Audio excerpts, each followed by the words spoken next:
Bonjour à toutes et à tous, bienvenue sur Médien TV Afrique, c'est l'heure d'Alternative, votre rendez-vous hebdomadaire en partenariat avec l'Université internationale de Rabat. Alternative, c'est une actualité nationale, africaine, régionale et internationale, décryptée par des experts et des personnalités en une dizaine de minutes. Un regard alternatif du sud de l'Afrique, du Maroc. Les ambassadeurs des pays de l'Union européenne viennent de s'accorder sur un texte dit clé de la réforme de la politique migratoire européenne. L'idée principale était de mettre en place une réponse européenne en cas d'afflux massif de migrants dans un pays de l'UE. C'est donc la formule utilisée. L'une des nouveautés est que ce texte permet notamment d'allonger la durée de détention des migrants aux frontières extérieures, un texte que l'Allemagne avait longtemps hésité à valider pour des raisons humanitaires. L'accord annoncé doit désormais faire l'objet de négociations avec le Parlement européen avant que l'ensemble des volets du nouveau pacte d'asile et migration de l'UE ne soit entièrement validé. Alors, quel regard pose le Sud sur cette évolution de la politique migratoire européenne? Je vous propose d'en parler avec Nadia Khrouz, enseignante, chercheure en sciences politiques à Sciences Po Rabat, à l'Université internationale de Rabat. Elle est également chercheure associée au Center for Global Studies. Nadia Khrouz, bonjour à vous et merci d'avoir accepté notre invitation. Bonjour, avec plaisir. Alors, quels enjeux soulèvent les arrivées récentes de personnes migrantes à Lampedusa? On va commencer d'abord par ce fait. Alors, différents types d'enjeux, mais déjà, Lampedusa est le premier territoire européen sur la route maritime des migrants qui partent des côtes africaines, et en particulier des côtes tunisiennes et libyennes. Alors, on parle de à peu près 8000 personnes qui sont arrivées en 3 jours. Certains médias mettent en avant justement le fait que ce chiffre dépasse la population de l'île. Alors, évidemment, il faut tenir compte aussi du fait que ces personnes-là ne restent pas sur le territoire de Lampedusa, qui a été constitué comme un hotspot, donc un territoire d'accueil. Cette concentration est intégrée et fait partie même de la politique d'accueil. Alors, si certaines images peuvent être impressionnantes, il s'agit pas de personnes qui resteront, et donc ces personnes vont ensuite être installées, en tout cas vont être transportées en tout cas sur le territoire. Au-delà, face au discours justement qui invoque une invasion, une subversion migratoire, etc., il est important de relativiser les chiffres et je pense que c'est un point clé justement de mon intervention. Alors, en lien avec les enjeux de migration internationale, mais aussi en lien avec la migration que peut accueillir l'Union européenne, qu'accueille en tout cas l'Union européenne et au-delà. Donc, le nombre de migrants internationaux a augmenté, mais quand on regarde les données, les migrants internationaux ne représentent, et là je fais référence aux chiffres des Nations Unies, que 3,5% de la population. Et on peut s'interroger justement déjà dans un monde mondialisé, avec tous les échanges qui existent, sur finalement le fait que ce nombre soit relativement limité. On peut aussi aller au-delà sur les questions de chiffres. Si on considère les chiffres de la Commission européenne, justement en référence à cette question de l'invasion, l'Union européenne compte aujourd'hui 440 millions d'habitants. Et les ressortissants de pays tiers, en fait, ne constituent que 5,3% de la population totale. Si on considère le nombre de réfugiés, sur les 32,5 millions de réfugiés dans le monde, l'Europe en accueille moins de 10% avec l'accueil des réfugiés ukrainiens qui a fait augmenter ce pourcentage. Donc 4,1 millions de personnes qui ont été accueillies d'Ukraine, justement, des réfugiés ukrainiens, et qui ont amené à la mise en place d'un ensemble de dispositifs qui ont soutenu justement l'accueil et l'installation de ces personnes-là. La manière dont on a considéré cet accueil dénote par ailleurs clairement la manière dont d'autres catégories de réfugiés peuvent être accueillies, et je pense que c'est des éléments qui doivent être questionnés. Au-delà de ça, sans migration, la population européenne aurait diminué, alors que se posent des enjeux qui sont mis en avant par certains gouvernements en particulier, qui sont liés à la prise en charge des retraites, à des enjeux démographiques et à des besoins de main-d'œuvre dans certains secteurs.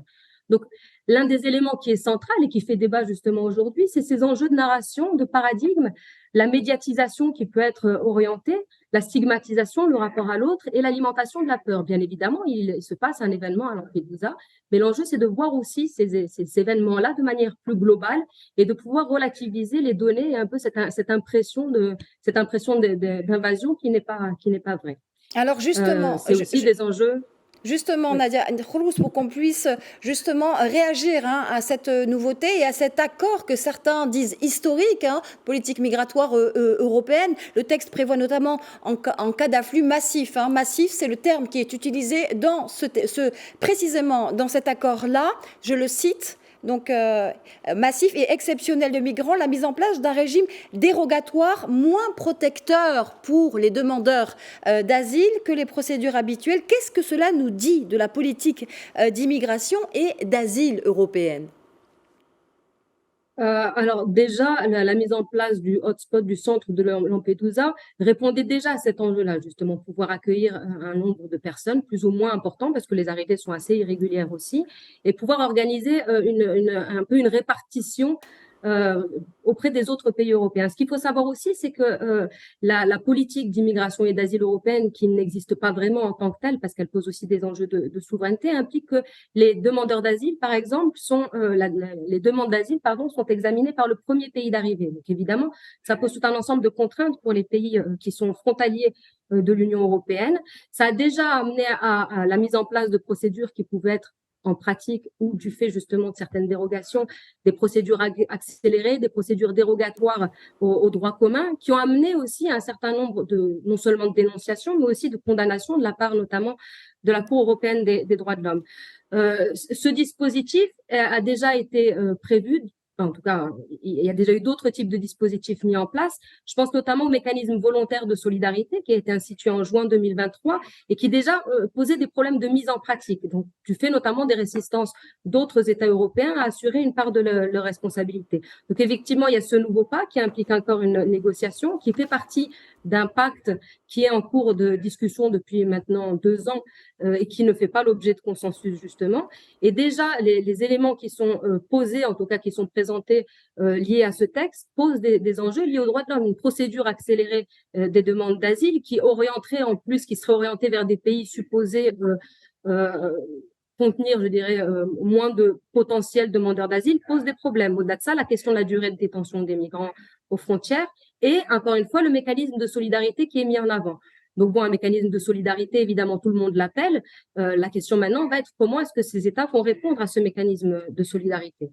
Donc voilà, par rapport à Alors, dans ce contexte, cette question-là. Et au-delà de ça, si je peux me permettre juste d'ajouter un point, il y a une focalisation sur la question de la migration irrégulière, il y a une focalisation par rapport à la situation de Lampedusa actuellement. Alors non seulement toutes les migrations irrégulières ne proviennent pas justement de ces arrivées-là, il y a aussi d'autres modalités de passage et parfois des passages légaux qui ensuite se transforment en situation administrative irrégulière. Et au-delà de ça, pour une vision globale, il serait aussi intéressant de questionner les perspectives pour les demandeurs d'asile de pouvoir demander l'asile en Europe, notamment pour des personnes qui viennent de la Libye et de la Tunisie. On sait que la Tunisie traverse une crise politique, une crise économique, mais aussi une crise de l'accueil. Ce qui se passe en Tunisie actuellement est grave vis-à-vis des ressortissants d'Afrique de l'Ouest et centrale, mais aussi la situation en Libye. Donc, les provenances de ces personnes-là ne sont pas anodines. Alors, dans ce contexte, Nadia Khlouz, en quoi ces événements et l'enjeu de la lutte contre la migration s'orientant vers l'Europe interpellent les relations nord-sud, j'ai même envie de dire sud-nord, et je vais compléter ma question en ajoutant comment lire ces événements précisément du Maroc et en lien avec le contexte marocain. Alors oui, c'est particulièrement intéressant. Et là, on parle de migration, mais ça pourrait faire écho aussi à d'autres enjeux et à d'autres questions qui se posent. Tout à fait. D'abord, comme le montrent un certain nombre de recherches, la migration internationale aujourd'hui ne s'oriente pas majoritairement vers l'Europe ou les pays du Nord. Et la migration africaine est d'abord intra-africaine. Donc, ça interpelle aussi la manière dont on peut, bien évidemment, ce sont des événements qui posent question, qui interpellent.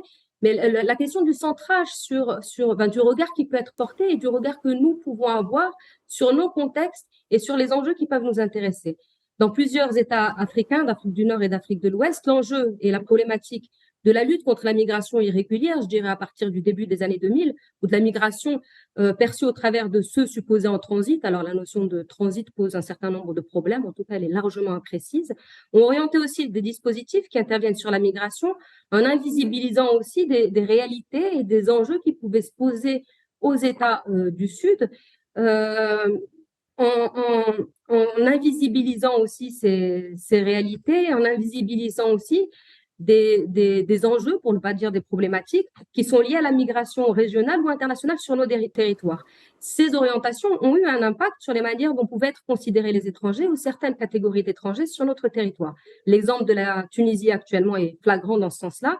Quand des personnes établies sur le territoire sont persécutées, que des étudiants, donc des personnes en séjour régulier, quittent le territoire ou ne souhaitent plus y revenir du fait des persécutions qu'ils subissent. Et donc l'enjeu des coopérations et des négociations, notamment quand ces négociations sont aussi liées à des contreparties qui peuvent être associées à de l'aide au développement. Et l'ONG Oxfam vient de publier justement un rapport à ce sujet-là, en pointant justement les dérives que pouvait avoir l'aide au développement européenne en lien avec les enjeux de migration et en particulier de gestion des frontières. Donc, ça implique de recentrer un petit peu nos regards sur les enjeux nationaux qui impliquent bien évidemment des enjeux de coopération avec les États voisins et aussi avec l'Union européenne. Ce qui est intéressant aussi dans le cadre du regard qui pourrait être porté du Maroc, c'est qu'effectivement, le Maroc fait également face à des enjeux et des difficultés liés à la prise en charge des présences étrangères au Maroc, en lien avec l'immigration des Marocains, l'immigration d'étrangers ou l'émigration d'étrangers également. Un certain nombre d'efforts et de programmes ont été consentis, notamment dans le cadre de la nouvelle politique d'immigration et d'asile.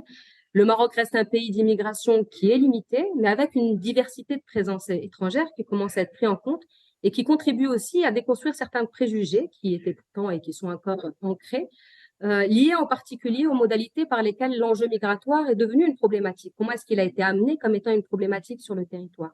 Donc, je dirais que le Maroc est un État qui est en train de revoir justement ses perceptions et la manière dont cette politique peut être construite. Alors, ça ne se fait pas du jour au lendemain, il faut du temps aussi pour ça, et qui doit mettre en place aussi un cadre juridique, donc avec l'annonce de la réforme de la loi sur l'entrée et le séjour des étrangers, qui est en attente. C'est un chantier important et il est d'autant plus important que la position du Maroc peut être considérée aussi comme particulière, comme le montre d'ailleurs et je dirais les préalables qui ont été posés par le Conseil national des droits de l'homme dans son rapport en 2013, justement appelant à une politique d'immigration et d'asile globale, cohérente et respectueuse des droits de l'homme, mais aussi des discours du souverain qui appellent à un changement de paradigme et à une nouvelle manière de percevoir l'immigration.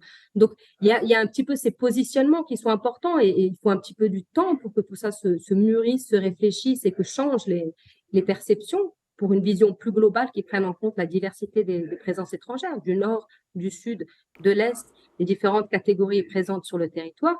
Mais la position du Maroc est intéressante aussi, du fait de la position du Royaume dans le cadre de différentes enceintes de négociation au niveau de l'Union africaine, au niveau euro-africain, mais aussi d'instances des Nations Unies, donc comme a pu le montrer par exemple l'engagement du Maroc dans le cadre de l'adoption du pacte global sur les migrations.